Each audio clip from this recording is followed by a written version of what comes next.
Hey guys, it's your girl Janjan and I'm back with another video. Guys, if you have not yet subscribed to my video, can you please do so? And can you please subscribe? Can you please like and share the video? Thank you. As you can see in the title, I met my husband in the worst season of my life.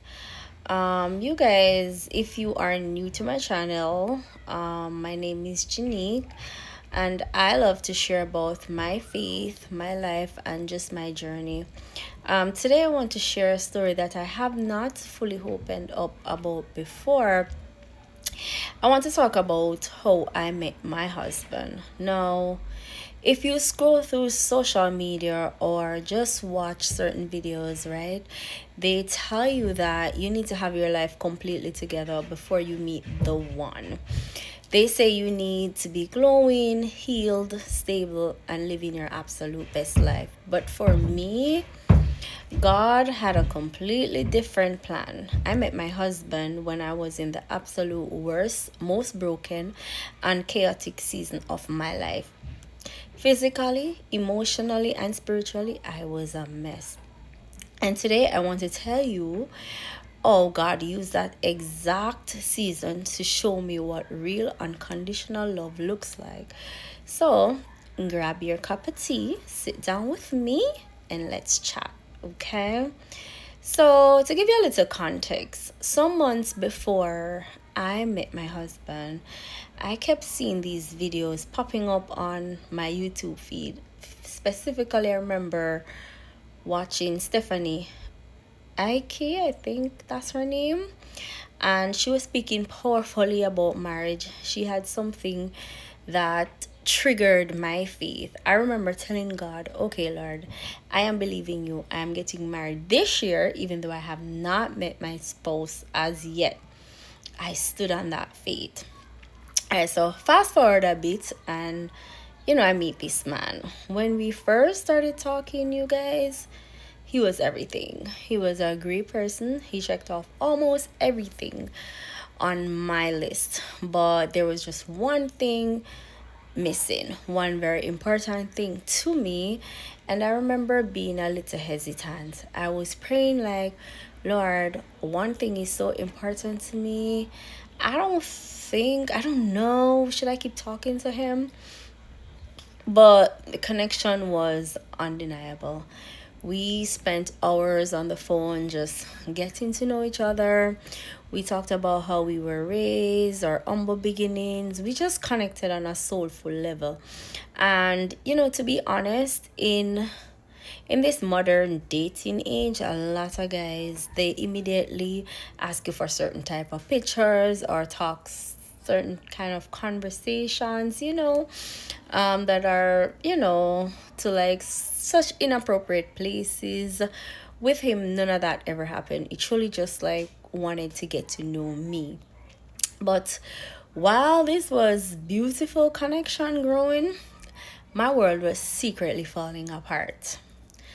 As we were dating, I entered the worst health season I ever experienced. For those of you who have followed my story over the years, you know I severely struggled with my health, specifically with my low hemoglobin, aka my low blood count or low iron. Nothing have worked over the years.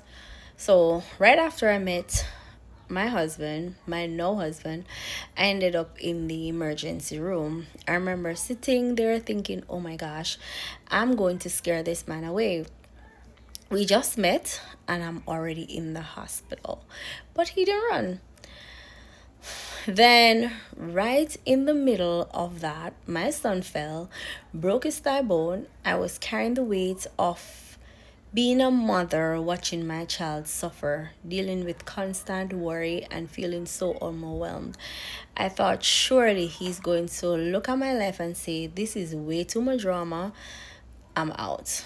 But he stuck around, right? Then came my surgery prep. To get ready for my surgery, I had to go on a specific medication for a few months. So, you guys, the side effects were horrible. When I say horrible, they were horrible. right? And I broke out in these painful terrible rashes all over my skin. So the medication treated what was going on internally, but externally, oh my gosh, it was a pain. I had to go to dermatologists just to find something to soothe it, and they themselves like was not sure what to give to me. Like, they were doing all these things, they were doing skin biopsy, like all these things, and they were like, ugh, just side effects of the medication. Like, it was horrible. Anyway, they finally, nothing from the test came back, nothing. So they just like gave me this cream. Oh, what do they call it again? I forgot, but they gave it to me, and it helped me with the rashes while I was on the medication. So like, I was going to the dermatologist like every week, because the cream that they were giving me were prescribed. I couldn't get them over the counter. So anyways, yeah, we got through that, right? I was like, oh my gosh, I thought this man was gonna like run away from me, like, but he didn't. Like, even help me with the cream to rub the rashes, to rub the cream into my skin, and I was like, oh my gosh, okay. I see what's happening right here, right? Because of this severe low iron, and this is the part like that really touched me, right? Severely low iron, I didn't even realize how much it affects your brain, right? So I would get so confused. I would lose my train of thought, and I couldn't even finish my sentences. I felt so broken. But he just looked at me. He called me by my nickname, because he has a nickname for me, and says, it's okay, take your time, let me help you to get your sentences together. I had never experienced any man be that patient with me in my entire life, okay? So it wasn't even just physical, mentally and spiritually, I was transitioning.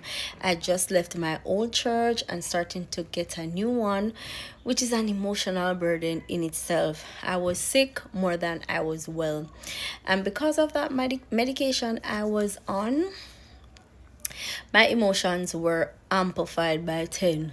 Oh, I am already a super emotional person, but on this medicine, I was out of control. I would literally go off on him over and over. Absolutely nothing. A simple disagreement would turn into me just exploding. I know he had to be sitting there thinking, this girl is crazy. I knew I was pushing him away. It got so heavy that we actually ended up taking a break. We stopped talking for about 3 weeks because it was just too much. During these 3 weeks, well, that's it. I ruined it. But God wasn't done. After those 3 weeks, we started talking again, and it was completely shocked to find out that he was still the same caring, understanding, and loving man. He didn't hold my worst moments against me. He stood by me, and he helped me through the entire healing process. Looking back, I realized that God knew exactly what I needed. I thought I needed someone who checked every single box on my perfect little list, but God said no. No, you need someone who can handle your storm. You need someone who will rub cream on your rashes. Yes, I did. Finish your sentences when your brain is confused. I definitely did. And love you when you're projecting your pain onto them. If you're watching this video today and you're in a dark place, maybe you're struggling with your health, your finances, your mental health, or family, and you think, I'm not ready for love, I'm too broken, I want to encourage you. Do not put limits on how God can bless you. God doesn't wait for us to be perfect to bring the right people into our lives. Sometimes he sends the spouse specifically to be his hands and his feet to help you out of the pit. My husband saw me at my absolute worst, health-wise, emotionally, and spiritually, and he chose to say, that is how I knew it was God. Thank you guys so much for listening to my story today. If my video encouraged you, please hit the like button, subscribe to the channel, and drop a comment below. Have you ever experienced God blessing you in the middle of a mess? Let's talk in the comments. I love you guys. I'll see you in my next video. Bye.